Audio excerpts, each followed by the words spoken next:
Hey everyone, today is day 16. I can't believe it. We made it past the halfway point. So our subject for today is cats. So I chose this one because he's facing forward. And the other animals that we're going to draw later in the week are going to be walking. So I thought this would be a nice, easy one to do.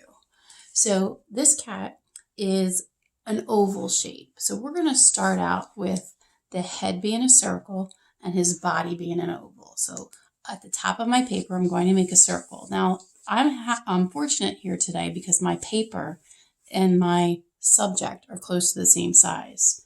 So I'm going to draw life size today. Now, for this part here, I'm going to connect. So you can see how the cat's head connects out to his body that goes behind him. So he's going to look like a big light bulb for a few minutes here. So he's like a teardrop shape. All right, so we've got our oval and we've got our head.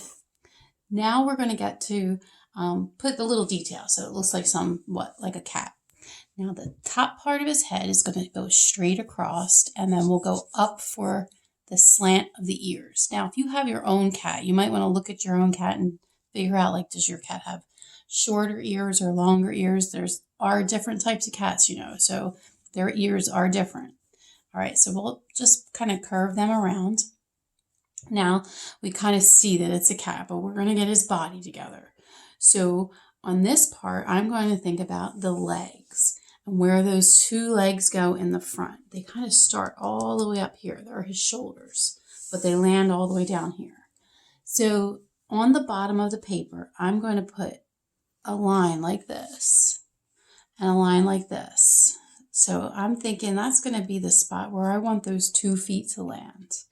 But when I look at the picture here, you can see he's got his other 2 feet a little bit back. So this can go up like a letter U-ish shape, and then another one here. It's more like an L shape, right? I always look for letters and numbers. It keeps me clear. All right, so we've got our 4 legs. Now this back hip bone sticks out. So we're going to make the hip bone stick out a little bit. Now, if your cat is thinner, you can always make your cat thinner, but this cat, he's kind of like tilted to his side a little bit. So his butt kind of sits out like that. So I'm going to go ahead and make his back grow longer and make this bump kind of match over to that bump. And it goes right up to that bottom foot. So I can erase some of this now. I don't need that there. It will just get blended out though, so I'll smudge that later. Now let's work on those 2 legs. If I come under his chin down a little bit, this is kind of where those legs look like they start from. So I'm going to make like this, like a thin, narrow oval shape. And that shows you where the legs separate.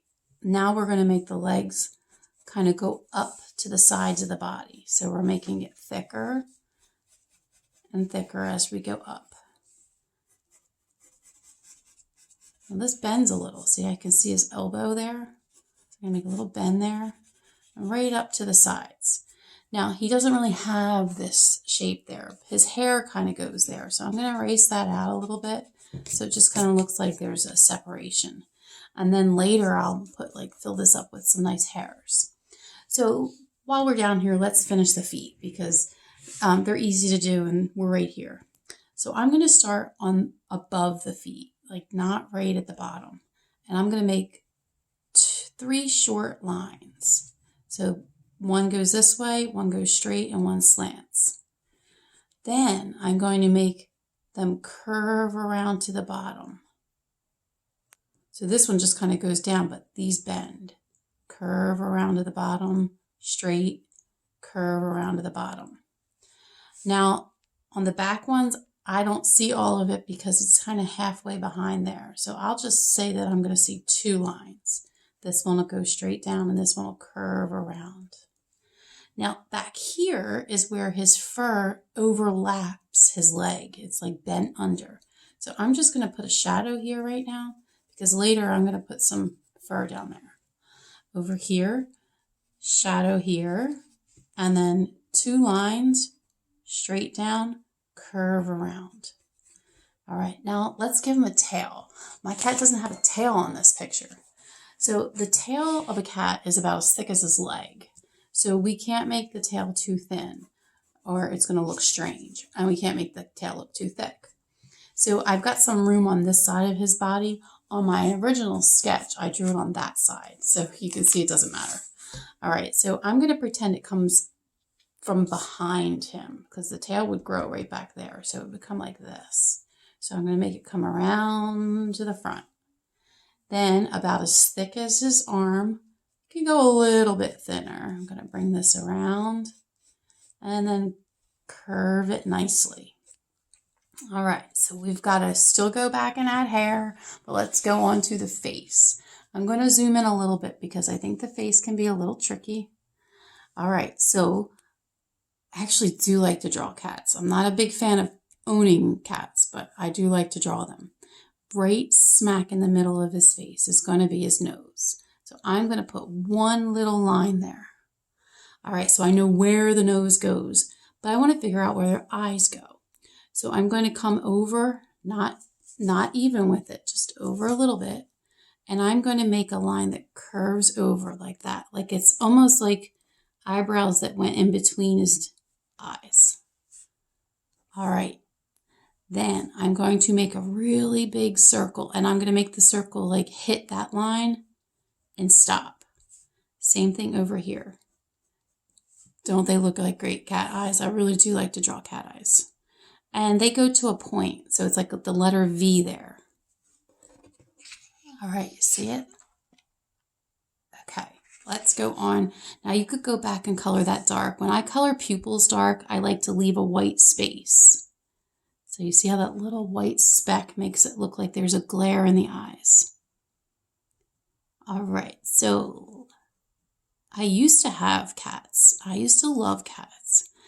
And then I had a cat that was just so mean, and no matter how nice we were to her, she was so mean.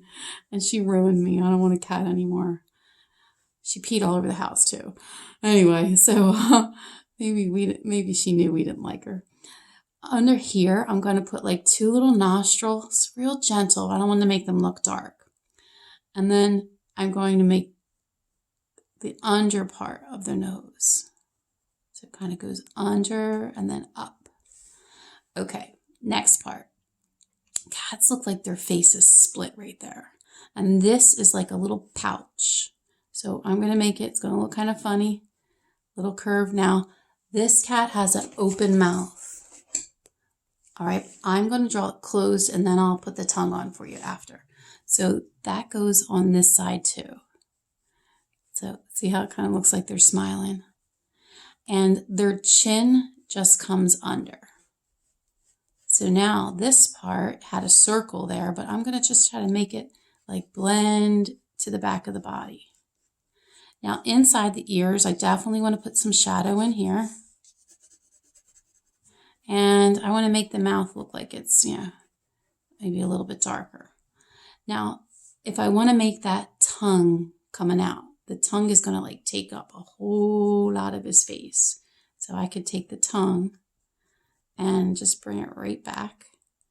And I'm going to have to shadow it differently than the rest of the picture. So it looks like there's something different there. It does kind of look like he's licking his lips.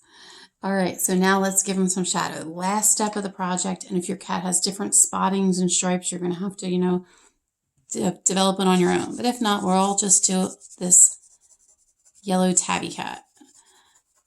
All right, so I'm just going to color really, really gently because I don't want this to turn dark. And I'm going to color it darker under his chin so that we can see that the chin stands out from the body a little bit. Blending with my finger because I'm coloring so light, it makes it easy to blend. So the lighter you color, the more your blending will work for you. All right, I'm going to put a little bit more shadow up above his nose. All right, and then he has like cat lines, like tiger lines. So I'm just going to give like little scribble markings. Okay, let's move on. Now, if you really wanted to put every little hair on here, you could spend a lot of time detailing. I always save whiskers for last because I like it to be real one big stroke. I think he needs one more over there, a little longer. One more over there. Okay, let's get his body going. All right, so the body's easy. This guy looks kind of fat. I'm going to just color real gentle, and this might make my arm lines disappear, so I'm going to have to darken those again. And we're almost done here. It's been a 10-minute drawing. I thought it was going to be faster than that. All right, so scribbling really lightly. Notice I'm going up and down. That will make the hair look like it's going down the way it's supposed to be, so I'm not going side to side. Now, he's really white on his belly, so I'm not going to color there. And I'm going to get his tail colored. All right, so we shadow that out. We could even put a shadow on the floor, a little puddle of cat shadow. Maybe some shadow under his tail a little bit. Down here, those of you who have been drawing with me, you know that that shadow really does help to make things look real. All right, now before I make his arms darker and everything, I'm going to spend some time rubbing out all this pencil. All right, it really changes things when you get that stuff blended out. I'm going to use the end of my blender for a second. If you have a tissue, I definitely would say a tissue would be a really good thing to blend with on this one because we want it to turn lighter and smoother. All right, so we've got all of this blended, but I've kind of rubbed out my details. So now we're going to give it some darker shadow. So I'm going to come in here where the arm meets the body and shadow this out. Actually, I think that this shadow should come over here a little bit.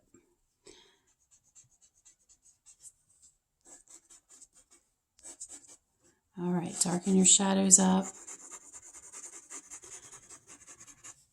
Definitely having a dark shadow in between the two paws will help you see that they're separate. Maybe a little shadow above here to make the paws look like they're folded.